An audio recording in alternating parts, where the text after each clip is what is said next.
They called it the safest road through Europe. 11 kilometers carved beneath the snow, truckers trusted it. Families drove through it. No one ever thought about the air they shared inside. On March 24, 1999, the mountain woke up. A single truck rolled in carrying coffee and flour. Inside the cab, the driver hummed along with the radio, same route, same song, same quiet. He lit a cigarette. Smoke curled against the windshield, harmless, almost friendly. Outside, the French control room watched the screens flicker. One camera dimmed, then turned black. Another filled with haze. The operator leaned closer, confused. "It's fog," he said. But the fog was glowing. In less than 2 minutes, the first car vanished from sight. Alarms stayed silent. The radio buzzed once, then nothing. Somewhere inside that mountain, a man reached for the door handle and felt it melt under his hand.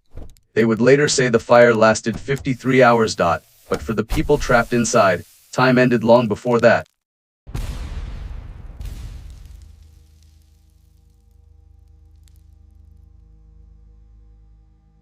Morning light spilled over the Alps, warm and golden, touching every peak like a promise.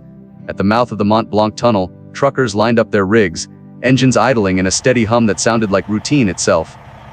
Men stepped out to stretch, rubbing cold from their fingers, trading jokes about football scores and the weather. They had driven this road so often it felt like part of them, a rhythm carved into the mountain's heart. One driver adjusted his mirrors, tightened his gloves, and whispered a small prayer before starting the descent.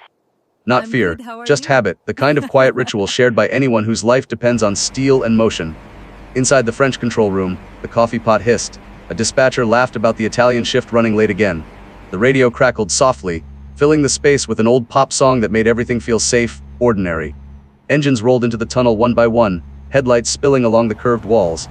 The sound of tires on concrete echoed like a heartbeat, low and constant.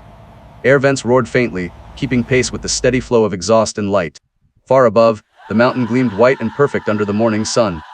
Tourists took pictures near the border sign, waving at the trucks below, never thinking twice about the dark mouth beneath their feet. To them, it was just a tunnel, a straight line through rock, built for convenience and speed. The drivers trusted the road. The operators trusted the systems. And the mountain, patient as ever, said nothing. Every disaster begins with a moment like this, the kind that feels too normal to question, too calm to fear. A tunnel full of laughter, motion and air, all believing that the mountain was just mountain, and nothing more.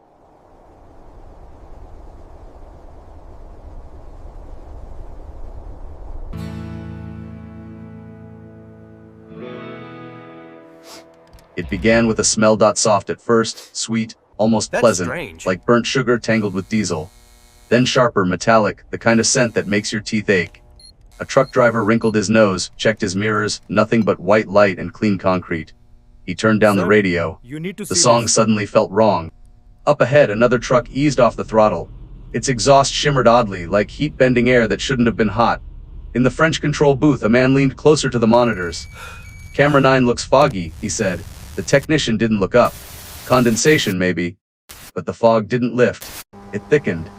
A minute later, the headlights disappeared into it, the road swallowed by its own breath.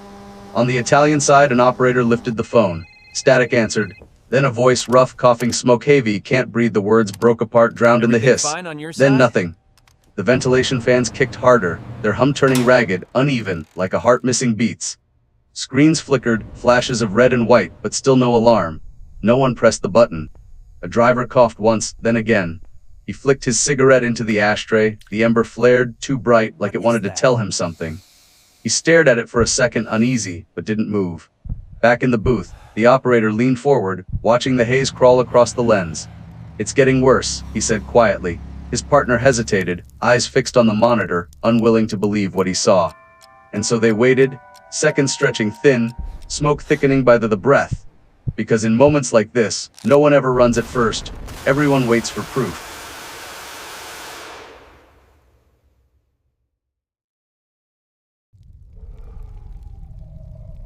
Within minutes, the first truck was burning. The fire spread like water, racing along the floor, licking the tunnel walls, feeding on the oxygen meant to keep people alive. Diesel vapors thickened in the air, invisible fuel waiting to ignite. A driver slammed his brakes, opened the door, and stepped into gray. The smoke swallowed him instantly. His flashlight flickered once, a tiny blade of light in the dark, then vanished. In the French control room, confusion became panic. Phones rang, voices overlapped, French, Italian, orders without answers. "Camera 9's gone," someone shouted. "Close the gates!" But the wind reversed, dragging the flames both ways. The tunnel had turned into a furnace, breathing fire from its lungs. Inside, the heat climbed past any gauge could measure. At 1,000 degrees Celsius, steel softened, road markings peeled away, and tires burst like gunfire. Diesel tanks exploded one after another, echoing down 11 kilometers of mountain. The tunnel, designed to protect life, now consumed it. Firefighters rushed from both ends, fearless and doomed. Their trucks stalled halfway in, engines suffocated in smoke.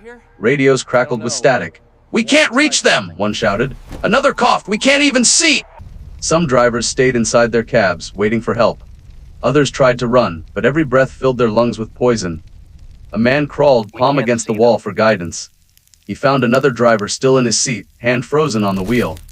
He whispered his name, but the sound died before it reached him. Overhead, concrete began to melt. Drips fell like wax from a candle. Lights shattered one by one, showering sparks over the wreckage. Every sound, explosions, engines, human cries, merged into one long, living roar. Firefighters changed strategy, pushing in from both nations at once. Water turned to steam before it reached the flames. Each step forward was erased by the next explosion. The mountain itself seemed to scream. They fought for hours.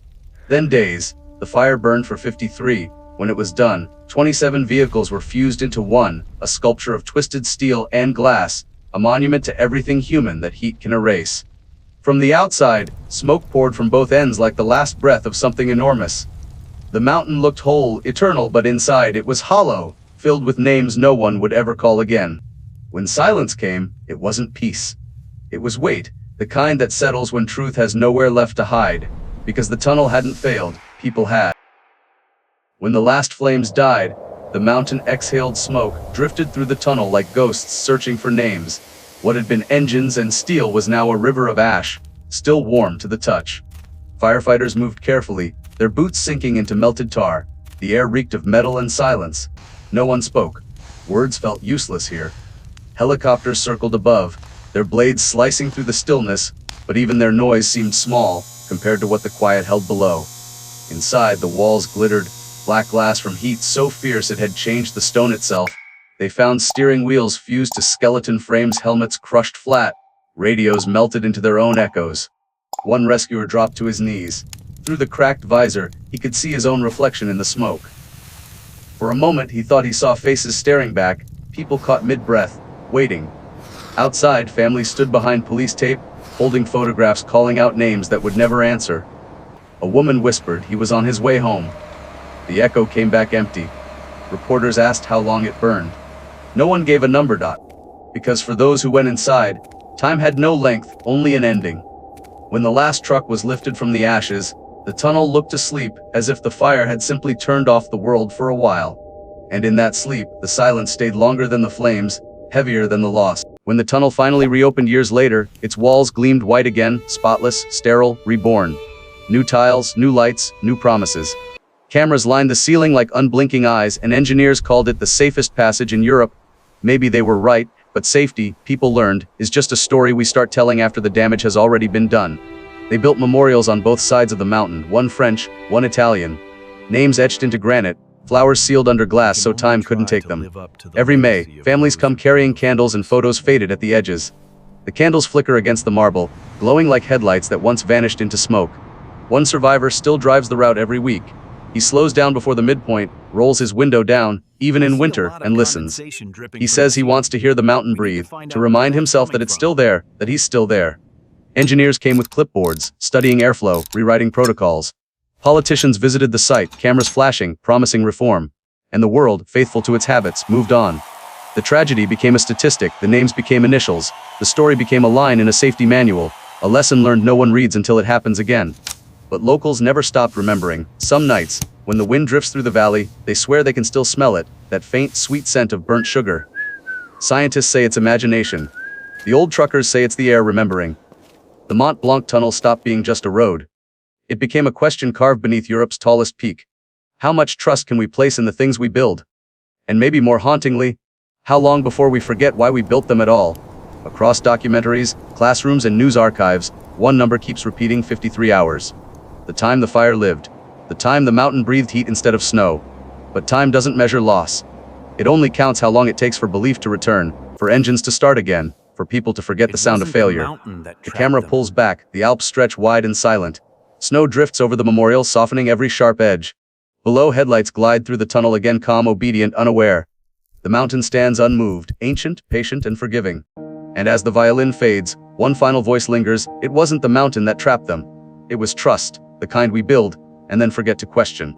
Silence follows, not empty this time, but full of memory, of breath, of everything we failed to hear before.